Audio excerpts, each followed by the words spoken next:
Ok. ¿Me confirman si ven la presentación, por favor? Sí se ve. Ok. Bueno, vamos a hacer una prueba, chicos, porque en mi PowerPoint parece que está teniendo problemas. Voy a dar presentación así tipo en diapositivas de pantalla entera y me confirman si de repente pasan las diapositivas, ¿sí? Ahora están viendo la primera, ¿verdad? Que es laboratorio, dice. ¿Es así? Sí, doctor. Sí, Bueno, profe. ahora voy a pasar la siguiente. Ahí yo pasé. No sé si ustedes ven o se quedó en el primero. Se quedó en el primero.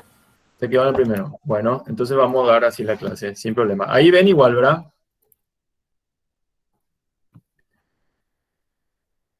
Bueno, entonces como les dije, chicos, hoy vamos a darle, vamos a decir, un repaso y vamos a estudiar y comprender consideraciones generales de lo que es un laboratorio y sobre todo un laboratorio en microbiología. ¿Está bien? Ok, entonces el laboratorio de microbiología, siempre tengan en cuenta esto que está acá en rojo, ¿verdad? Estamos en presencia o manipulamos, como quieran llamarlo, microorganismos, ¿verdad? Muchas veces nosotros sabemos qué tipo de microorganismos estamos manejando o nos estamos enfrentando y otras veces no. Entonces siempre hay que tomar todas las medidas de bioseguridad y cumplir con los protocolos para justamente evitar alguna contaminación o algún accidente. El laboratorio microbiológico, ya sea general o especializado, ¿qué significa general o especializado? General significa un laboratorio, por ejemplo, de microbiología que trabaje con, por ejemplo, cultivo de bacterias, cultivo de hongos y algunos análisis, por ejemplo, serológicos para diagnosticar enfermedades virales. Muy por el contrario, un laboratorio especializado sería, por ejemplo, un laboratorio de virología que solamente trabaja, por ejemplo, con virus y si vamos a ser un poco más exagerado, es por ejemplo, un laboratorio que trabaja específicamente con el coronavirus, por ejemplo. Entonces, eso sí sería un laboratorio altamente especializado y todas las medidas de bioseguridad, la instalación y las normas son muy distintas a un laboratorio que sea más general y que de repente cumpla funciones, vamos a decir, de diagnóstico rutinario, por ejemplo. Entonces, estos poseen características especiales que lo distinguen de otros tipos.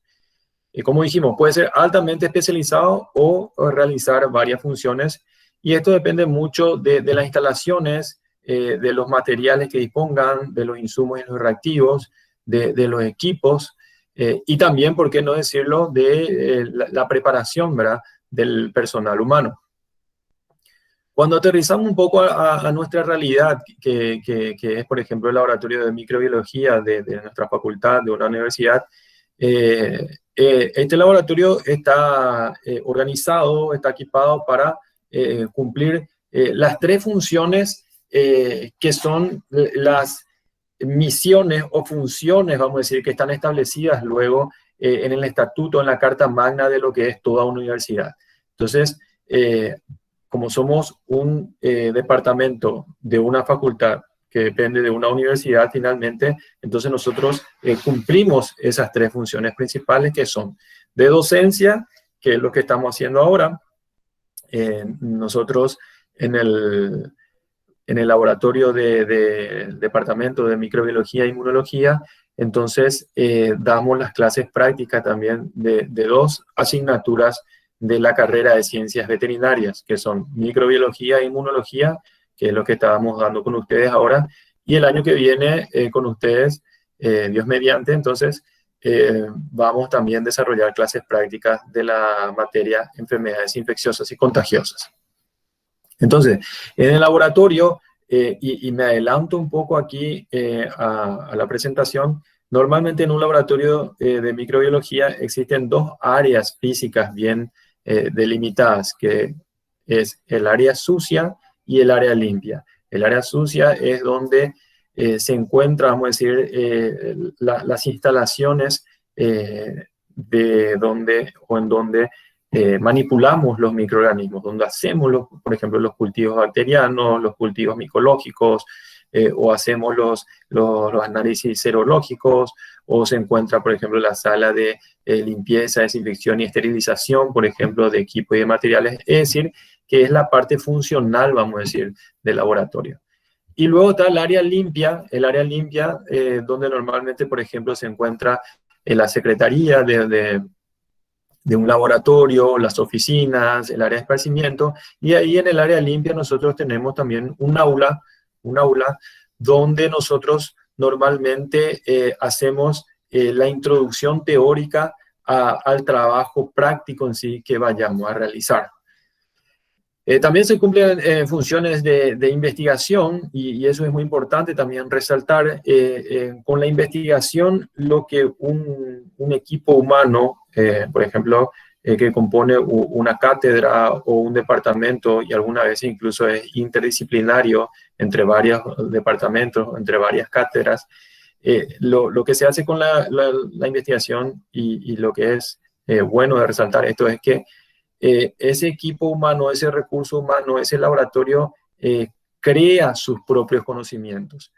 Nosotros, por ejemplo, podemos dar una clase, vamos a suponer que en el tercer curso, por ejemplo, nosotros damos una clase, o ahora mismo, en el segundo curso, ustedes más adelante, cuando vayan a empezar a desarrollar las unidades programáticas de bacteriología, por ejemplo, van a empezar a estudiar lo que es una bacteria, su morfología, su estructura, después van a estudiar la fisiología, y así van a ir avanzando. Después vamos a estudiar patología bacteriana y, por ejemplo, vamos a estudiar también el comportamiento que tienen, por ejemplo, las bacterias frente a los agentes físicos, químicos y biológicos. Y cuando hablamos de biológicos, por ejemplo, vamos a estudiar lo que son los antibióticos y qué efecto tienen los antibióticos sobre las bacterias. Y cuando hablamos de antibióticos, bacterias, surge también una problemática que hoy en día es muy importante en salud pública, que es la resistencia de la bacteria frente a los antibióticos. Entonces, en la cátedra y en el departamento de microbiología se realizaron y se siguen realizando varias investigaciones justamente de resistencia antimicrobiana de bacterias, incluso varias de ellas con fondos concursales, por ejemplo, de concursos públicos, como son los fondos provenientes del CONACYT, por ejemplo.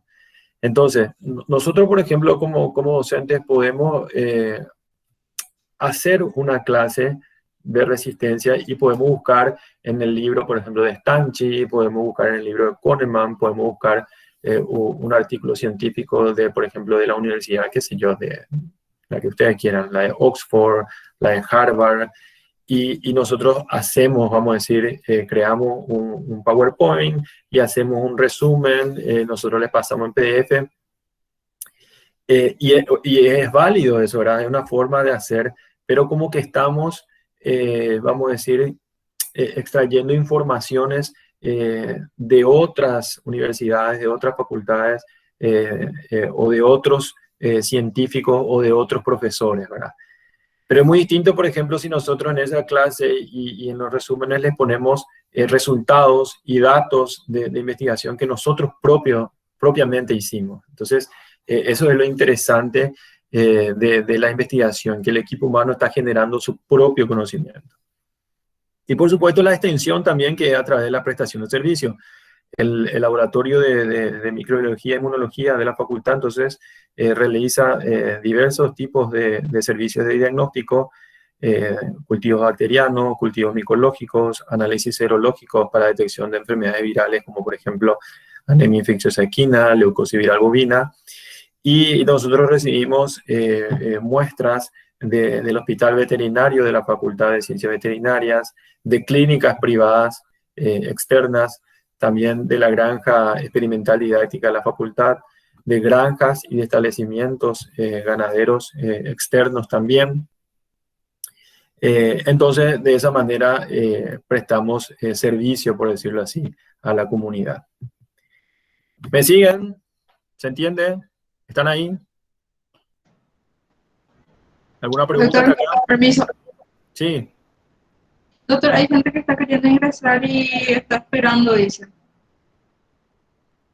Y bueno, voy entonces a dejar de Se tarda compartir. un ratito y después seguimos.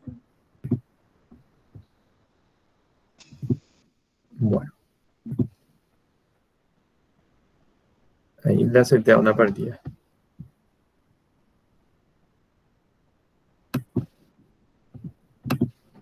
¿Alguna pregunta, chicos?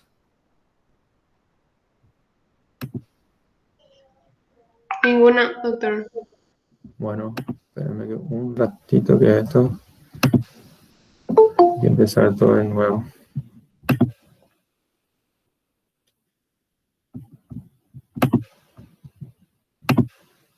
¿Se entiende? ¿Alguna pregunta hasta acá?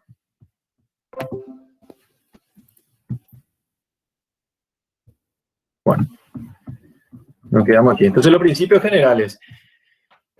La ubicación.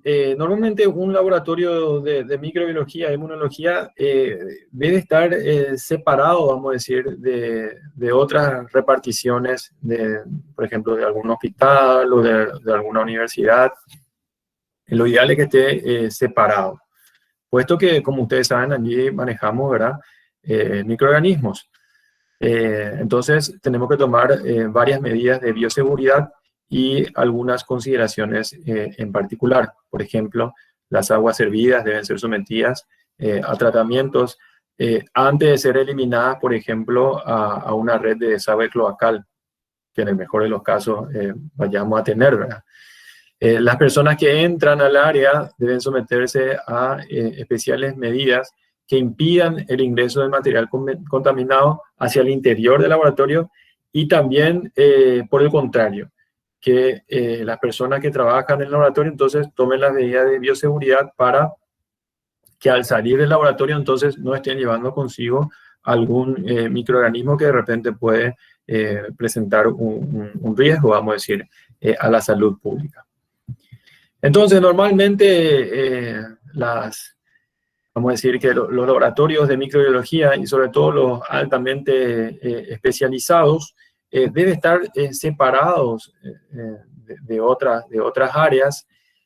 Como dijimos, las aguas residuales en lo posible deben ser tratados en piletas o en depósitos donde se pueda, vamos a decir, minimizar y si es posible eliminar la mayor cantidad de microorganismos de repente vivos que puedan existir para luego entonces eliminarlo, desecharlo a través por ejemplo, de un desagüe cloacal.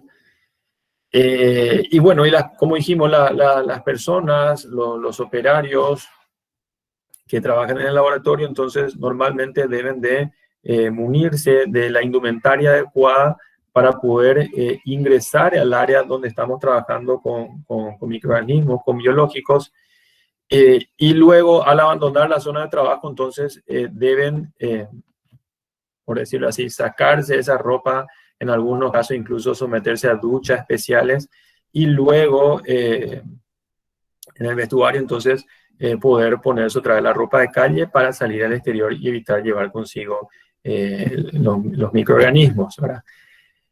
Normalmente, como yo le dije, existía un área sucia y un área limpia y hay una zona intermedia otra vez donde están estos vestidores, donde están, vamos a decir, las duchas sanitarias y es allí donde el personal entonces se cambia la indumentaria, por decirlo así.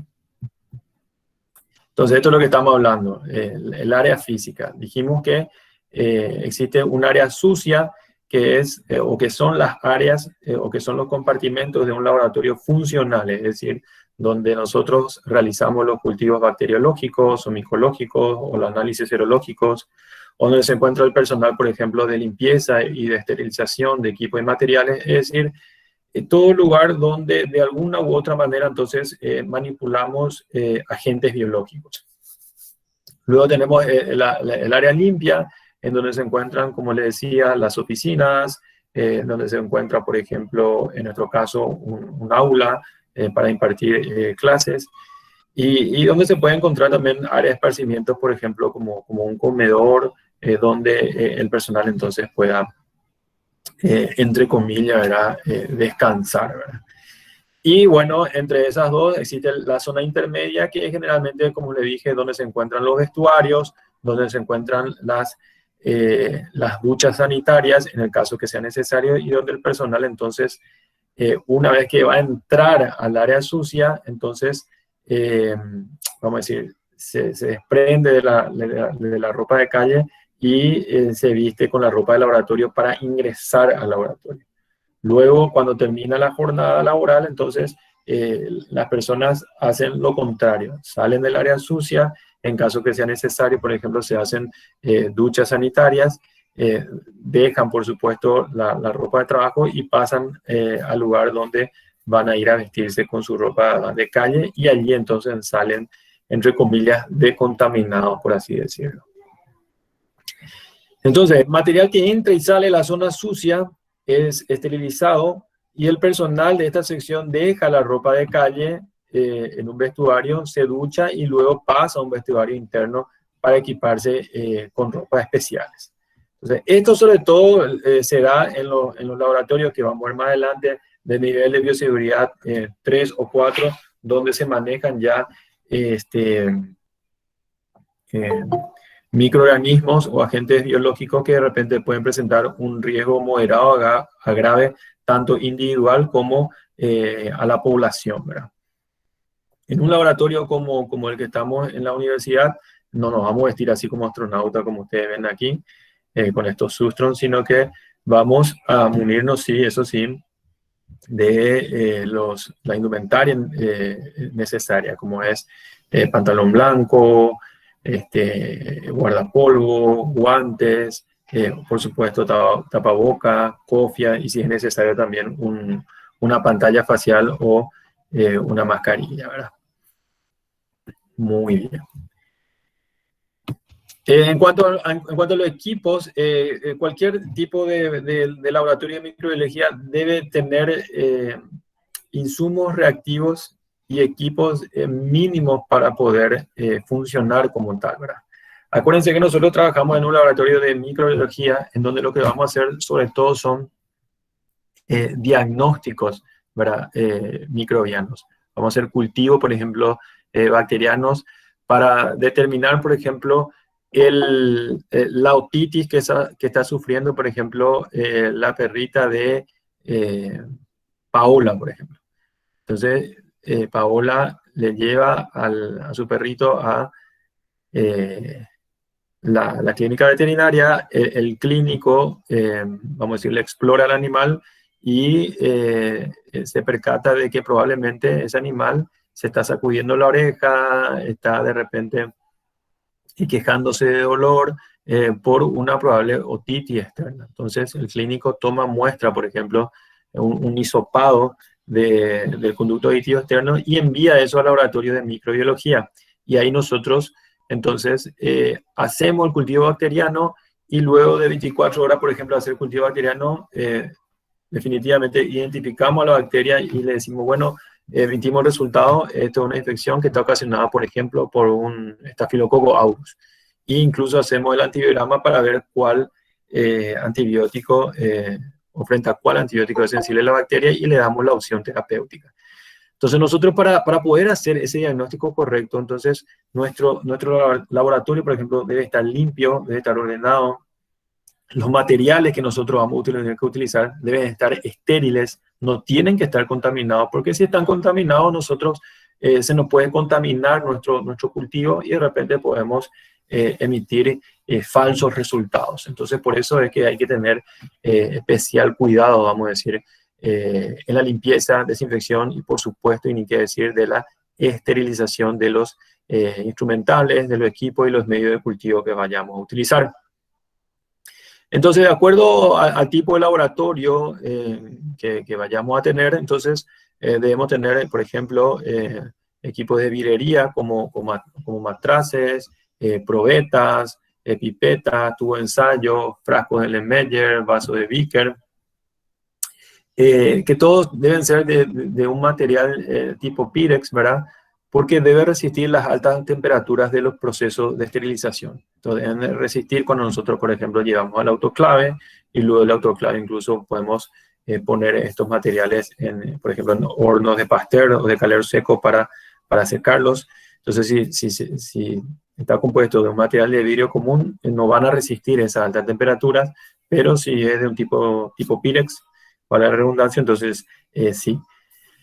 Normalmente todos estos elementos nosotros utilizamos para medir volúmenes de líquidos. Acuérdense que en el laboratorio se preparan mezclas, se preparan soluciones, se preparan reactivos incluso, y ni qué decir los medios de cultivos en donde nosotros necesitamos medir de forma exacta y minuciosa los volúmenes de líquido.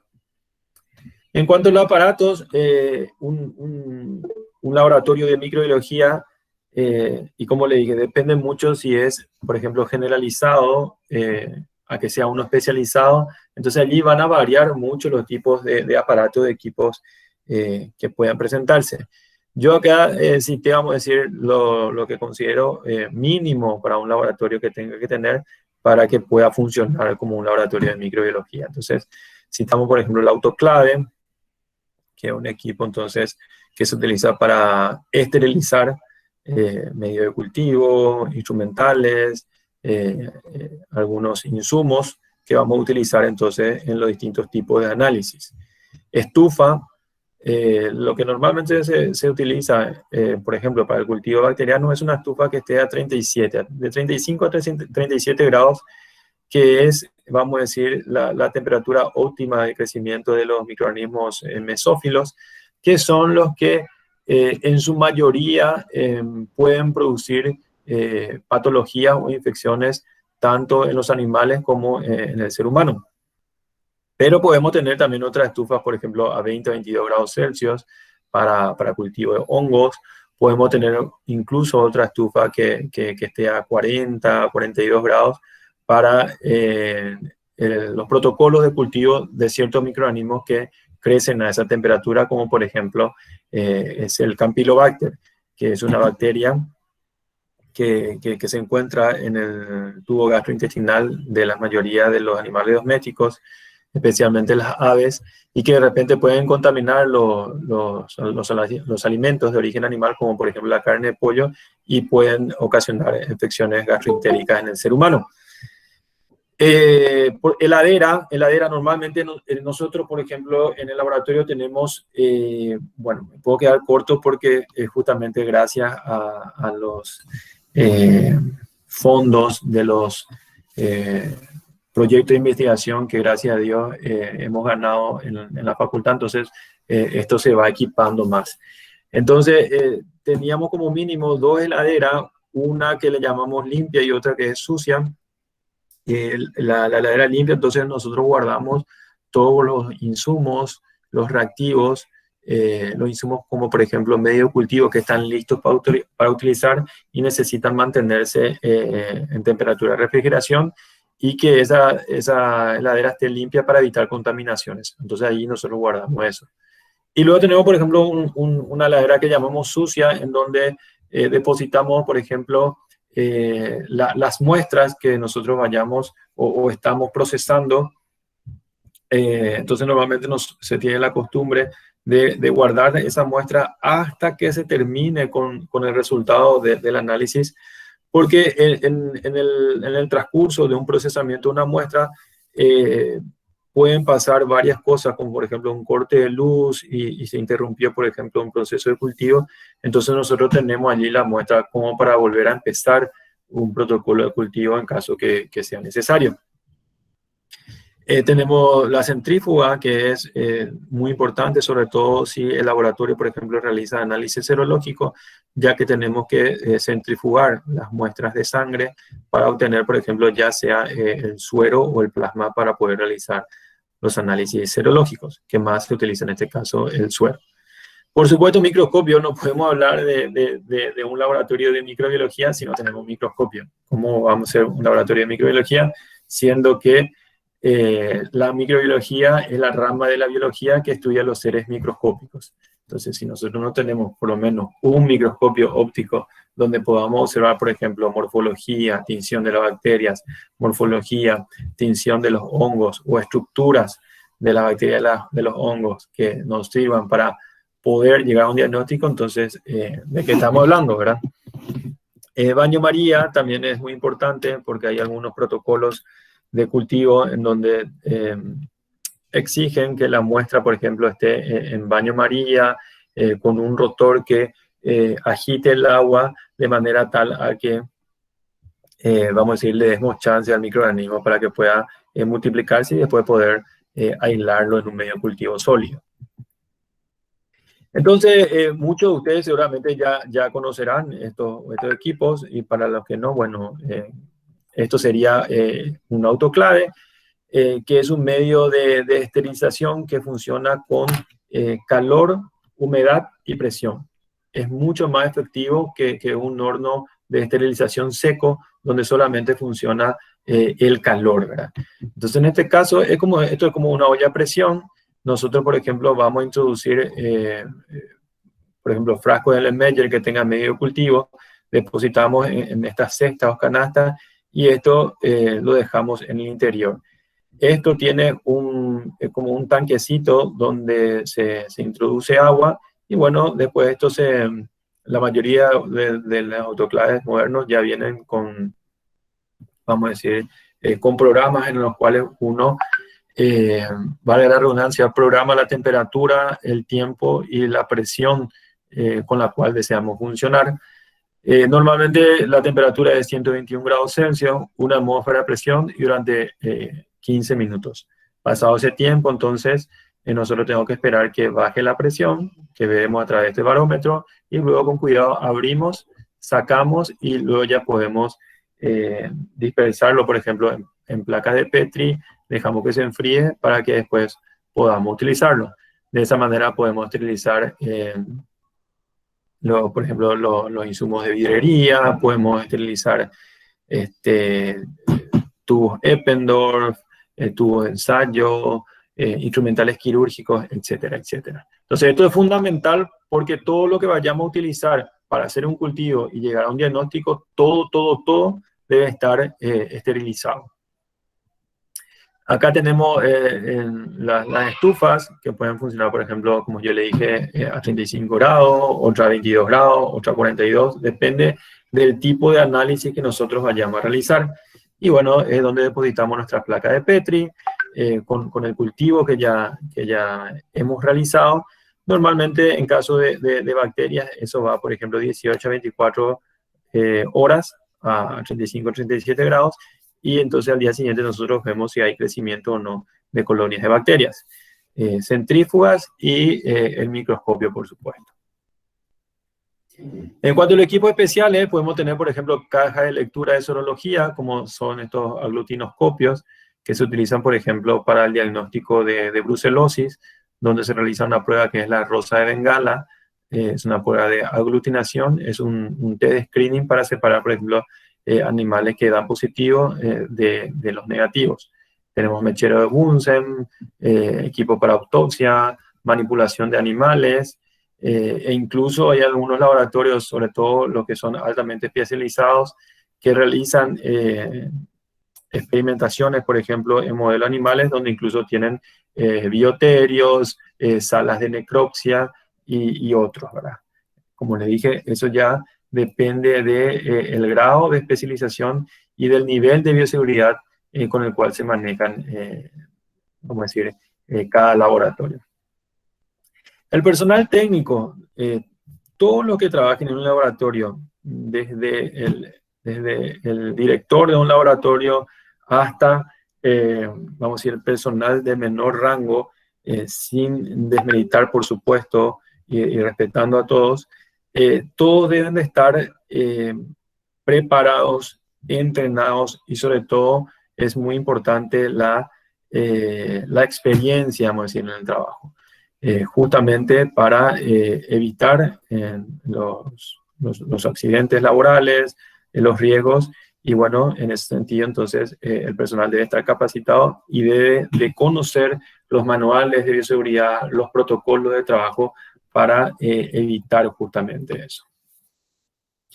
Bueno, chicos, ¿alguna pregunta hasta aquí? Dejamos un poco lo que son las consideraciones generales de un laboratorio, sobre todo de un laboratorio de microbiología, y bueno, después avanzamos con otro tema. ¿Preguntas? ¿Dudas? ¿O está todo bien?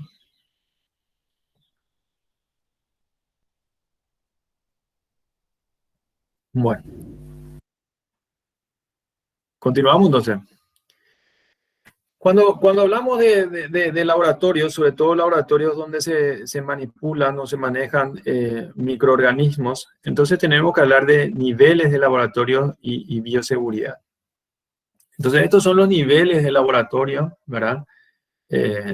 Y que se relacionan, vamos a decir, con los tipos de microorganismos que manipulan y que están también relacionados con las instalaciones, el equipamiento y, por qué no decirlo también, la preparación del personal. Entonces, tenemos como tres grupos de niveles, ¿verdad?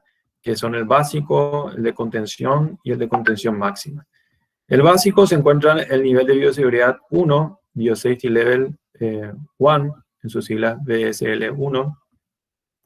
Nivel de bioseguridad 2, Biosafety Level 2, BSL2. ¿Qué son, vamos a decir, los laboratorios, por ejemplo, que nosotros vamos a encontrar justamente en una unidad académica, como en una universidad? Laboratorios, por ejemplo, incluso, sobre todo del nivel 1, algunos laboratorios que pueden incluso estar en colegios, por ejemplo, donde se hacen prácticas bien seguras. Y también, sobre todo el nivel 2, es lo que serían los laboratorios, vamos a decir, de diagnóstico de rutina, por decirlo. Después tenemos los niveles de contención. Ahí hablamos del nivel de bioseguridad 3, Biosafety Level 3, o BSL3, o van a escuchar también P3, por ejemplo, donde allí sí ya se manejan microorganismos que de repente pueden presentar ya riesgos importantes para el personal. Y luego tenemos el de contención máxima, que es el nivel de bioseguridad 4, Biosafety Level 4, que es el nivel máximo, vamos a decir, de bioseguridad. Aquí ya se manipulan microorganismos altamente, considerablemente riesgosas para el personal y también riesgosas para la población, por ejemplo, de riesgo de crear, por ejemplo, un brote importante de una enfermedad y, por qué no decir, incluso un brote epidemiológico o un brote pandémico en este caso. Y aquí tenemos la relación de los grupos de riesgo con los niveles de bioseguridad.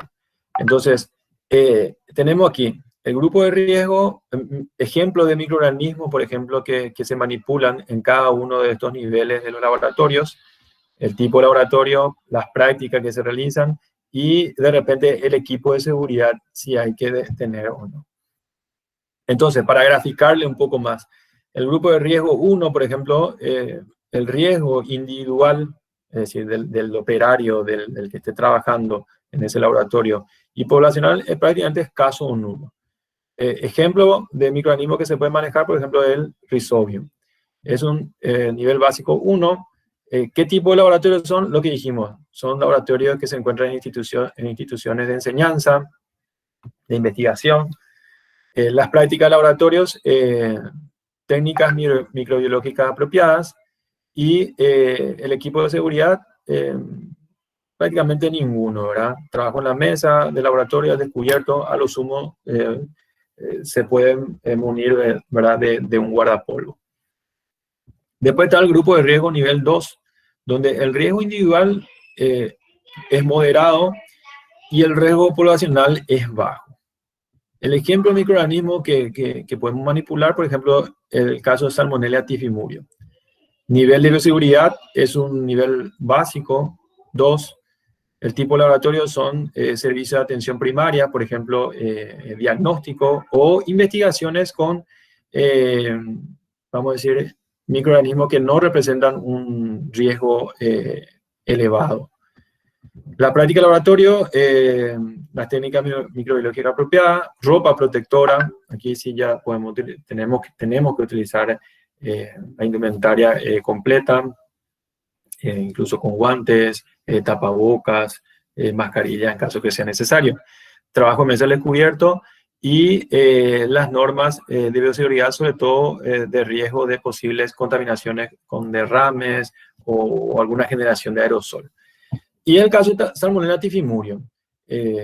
Entonces, ¿qué pasa? Le grafico incluso más. Nosotros, por ejemplo, en el laboratorio, si recibimos una muestra por ejemplo, vamos a suponer de materia fecal de terneros que están sufriendo de diarrea, por ejemplo. Entonces, nosotros recibimos esa muestra, tomamos todas las medidas de bioseguridad y hacemos el cultivo, ¿verdad? Hacemos el cultivo, hacemos un protocolo, una marcha, por ejemplo, para Escherichia coli o para coliformes, y hacemos también para Salmonella, por ejemplo. Hacemos para Salmonella, permiso, voy a conectar mi cargador.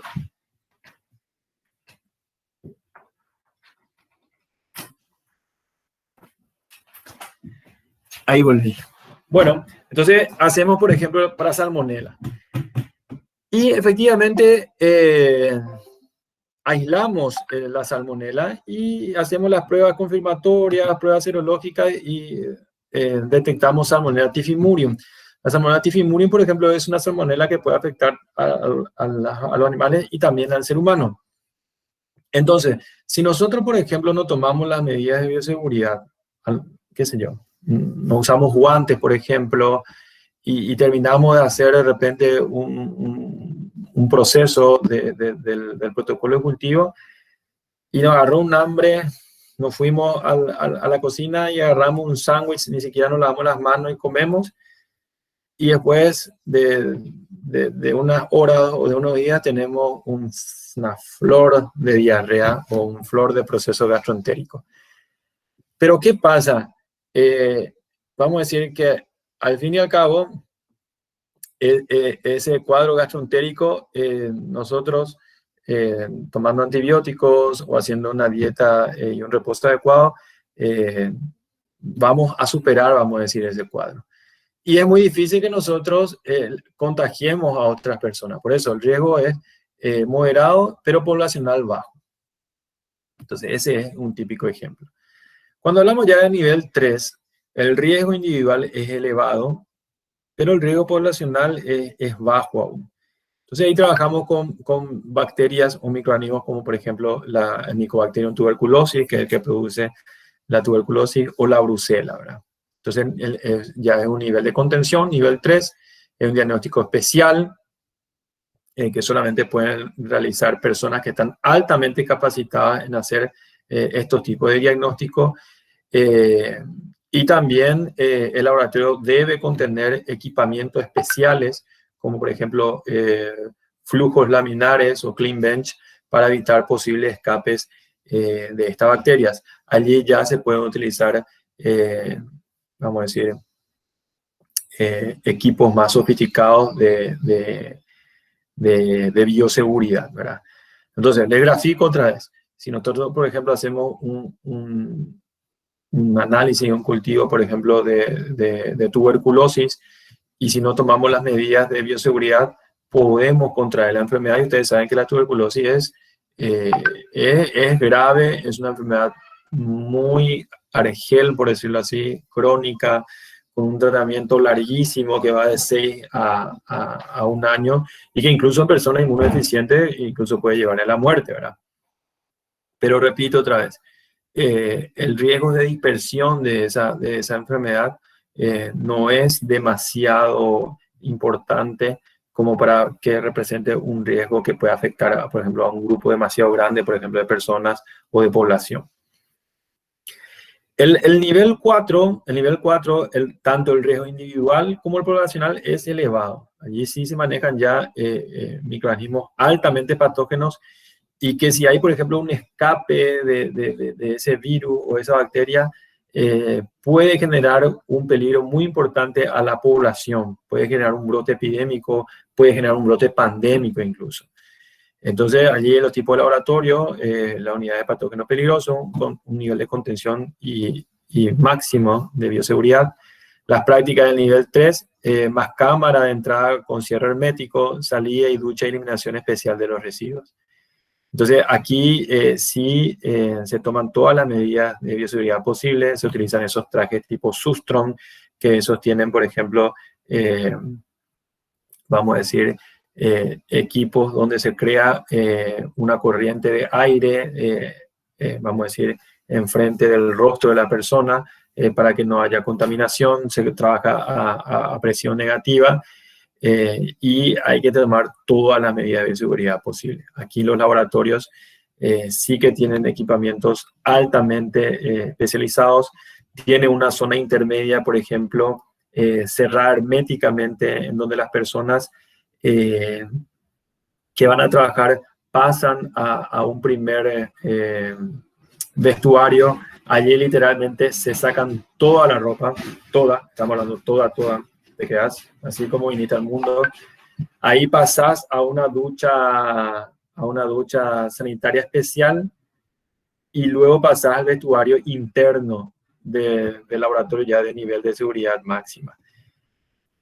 Y allí entonces te munís de la ropa especial y si es necesario entonces te pones todo el Sustron y todo y vas a trabajar.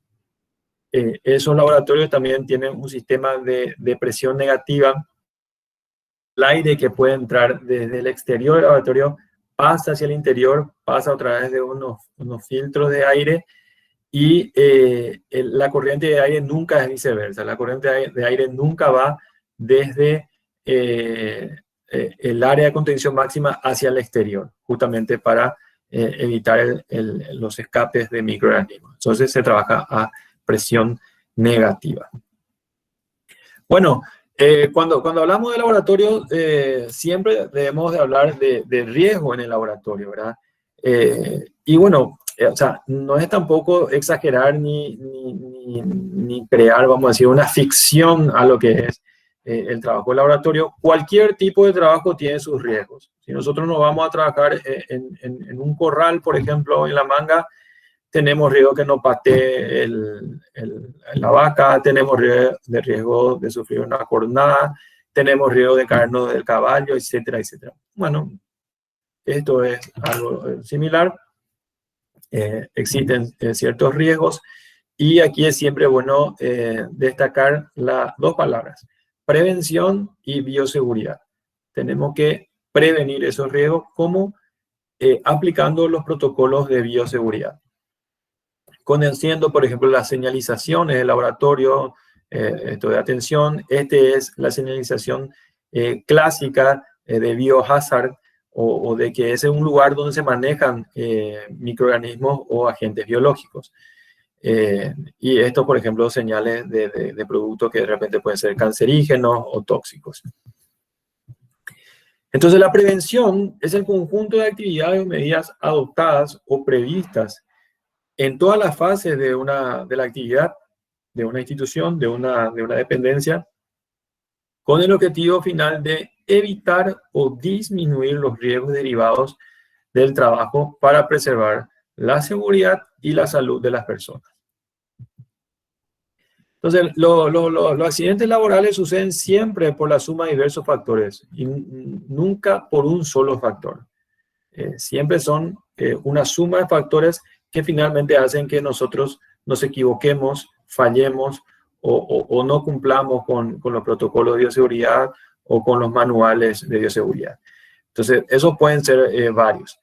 Falta de orden de limpieza, esto es fundamental en un laboratorio, debe haber orden de limpieza, pero tajante. La desatención, no seguir las normas de bioseguridad, un exceso de confianza también, decir, no, yo voy a trabajar así nomás sin guante porque yo luego no voy a tocar la muestra porque demasiado hábil yo soy con la mano y tengo precisión y no existe eso, ¿verdad? Por lo menos en el laboratorio. El cansancio también es un factor muy importante, mala postura, uso de herramientas de trabajo en forma inadecuada, si utilizamos mal, por ejemplo, el tapaboca, nuestra indumentaria. Y por supuesto también equipo de seguridad en mal estado. Es decir, la serie de factores que pueden conllevar entonces a los accidentes laborales. Entonces, los objetivos de la prevención de estos riesgos en un laboratorio es para proteger al personal expuesto. Tiene como objetivo también conseguir un adecuado lugar y armonioso lugar de trabajo, seguro, confortable, cómodo, y también prevenir la contaminación ambiental. ¿Cuáles son los factores de riesgo en un laboratorio más importantes que se conoce? Incluso esto es de datos estadísticos, de conocimiento de las características de la peligrosidad de los productos. Los laboratoristas deben saber qué están manejando, deben leer el manual de buenas prácticas, deben leer las etiquetas para saber, por ejemplo, si están trabajando con algún producto que, por ejemplo, es ácido o de repente que puede producir vapores, que puede ser cancerígeno, que puede ser irritante, etcétera, etcétera. Utilización de procedimientos de trabajo intrínsecamente peligrosos, hábitos de trabajo erróneos, utilización de material de laboratorio inadecuado. Por ejemplo, si nosotros vamos a manipular caldos de cultivo y bien tenemos micropipetas automáticas que podemos utilizar para, vamos a decir, alicuotar o dispensar ese material o ese caldo, no, nosotros agarramos y utilizamos las viejas pipetas de vidrio, incluso absorbemos con la boca. Eso, por ejemplo, fatal, ¿verdad? Instalaciones eficientes, falta de espacio, contaminación ambiental, como otros factores. Entonces, estas acciones preventivas y buenas prácticas, debemos actuar siempre de manera responsable y estar especialmente atentos a lo desconocido para uno. Y esto va especialmente para ustedes, los estudiantes, en el caso que Dios nos permita más adelante, entonces, si mejora la situación de la pandemia, si vayamos a realizar los trabajos presenciales, entonces, siempre pregunten al docente cómo se agarra la lanza bacteriológica, cómo se utiliza esto, cómo se prende este equipo. Eso es fundamental, ¿verdad? Información sobre peligrosidad de sustancias, hay que leer las etiquetas, las fichas de seguridad, la realización de manera segura del trabajo, leyendo las instrucciones de los equipos y reactivos, protocolos internos de trabajo, etc. Mantener siempre el orden de limpieza, mantener libre la zona de trabajo, mantener el laboratorio siempre limpio y ordenado y recoger de repente rápidamente cualquier derrame que se vaya a producir y aplicar ahí los protocolos de bioseguridad en caso que se produzcan estos derrames. Ya que hablamos así de trabajos prácticos y si existe la posibilidad de repente de que ustedes puedan presenciarlo, entonces tenemos que hablar de la conducta personal y de grupo. Entonces, los trabajos laboratorios de los estudiantes exigen cumplimiento de un conjunto de reglas de conducta, tanto personal como grupal, y incluso muchas de ellas pueden parecer hasta tontas, pero siempre es bueno resaltar y conocer. Sobre todo, ustedes los estudiantes, los jóvenes, no es que estoy desmeritando ni mucho menos, sino que de repente por la falta de experiencia, por no tener experiencia en trabajo de laboratorio, y por esa energía que tienen ustedes, de repente pueden pasar por alto ciertas cosas que de repente incluso pueden ser obvias, ¿verdad? Entonces, algunas de esas reglas vamos a hablar rápidamente. Entonces, por ejemplo, no depositar prendas personales sobre la mesa de trabajo. Para eso, en el laboratorio nosotros tenemos estantes donde ustedes pueden dejar, por ejemplo, sus ropas, sus termo de tereré, su mochila, etcétera, etcétera. ¿Por qué no sobre la mesa de trabajo? Porque en la mesa de trabajo nosotros manipulamos cultivos, microorganismos, y por más que tomamos siempre todas las medidas de bioseguridad y hacemos la limpieza y desinfección correctas, nunca ninguna medida es 100% segura. Entonces, mejor evitar, ¿verdad?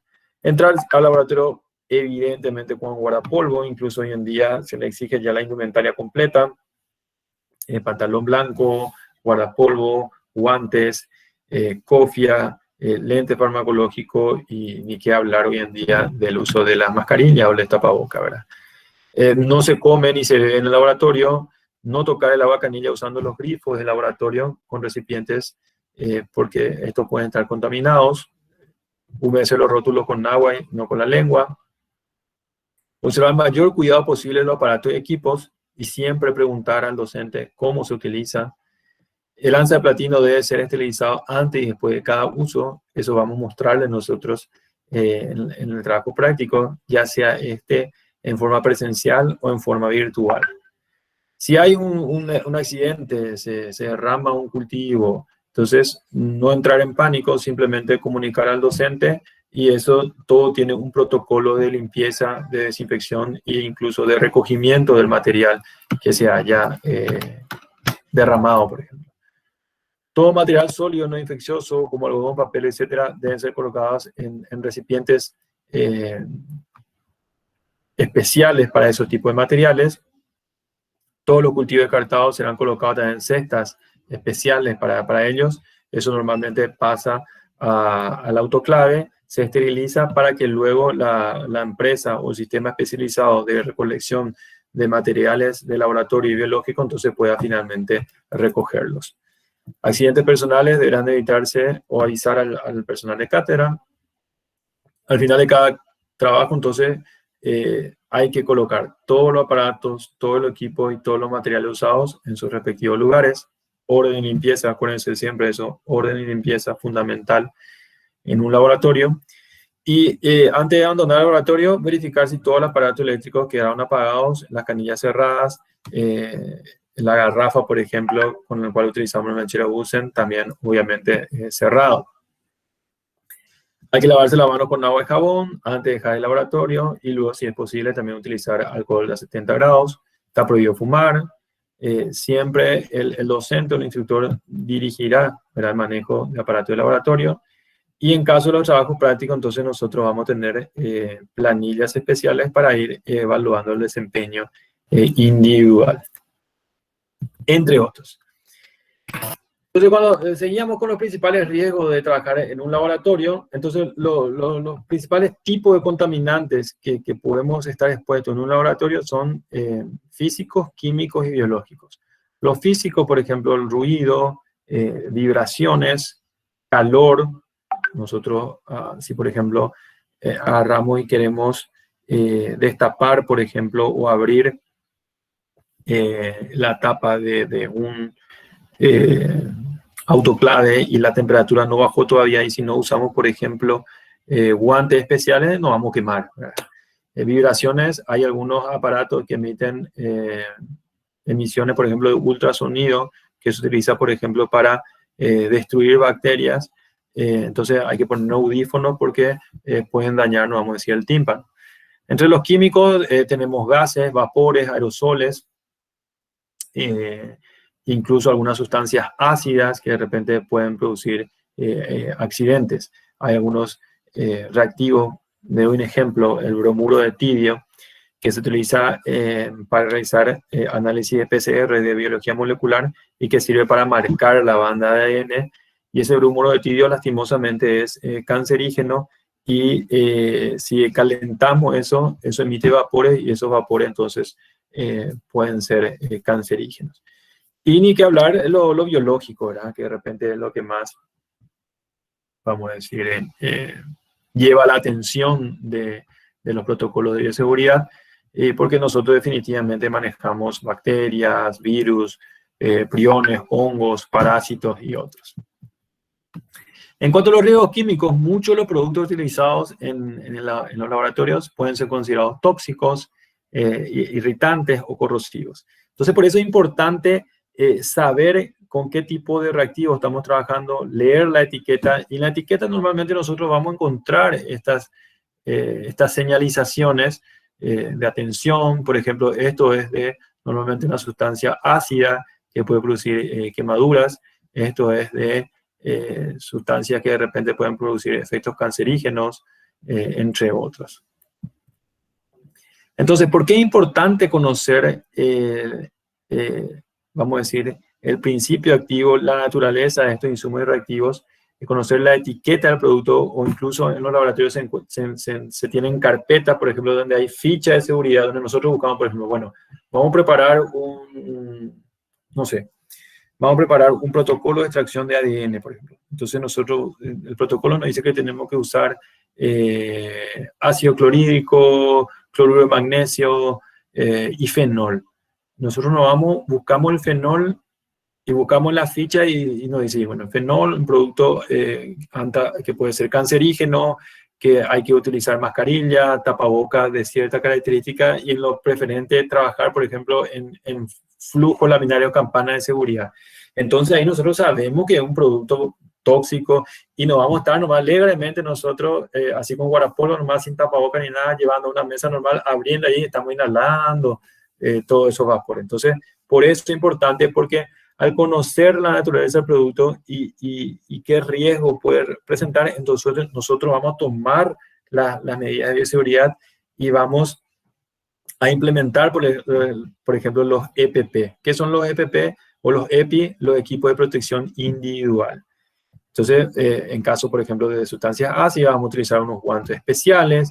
En caso, por ejemplo, de que estemos manejando productos cancerígenos, como el que le dije, el fenol o el bromuro de tidio incluso, entonces vamos a utilizar mascarillas, tapabocas, y en algunos casos incluso lentes farmacológicos, entre otros. En cuanto a los riesgos biológicos, siempre el laboratorio debe tener el cartel de biohazard, donde estamos indicando a las personas que allí se maneja agentes biológicos. Entonces, y hay presencia de microorganismos en productos de origen animal, por ejemplo, órganos, muestras biológicas, heces.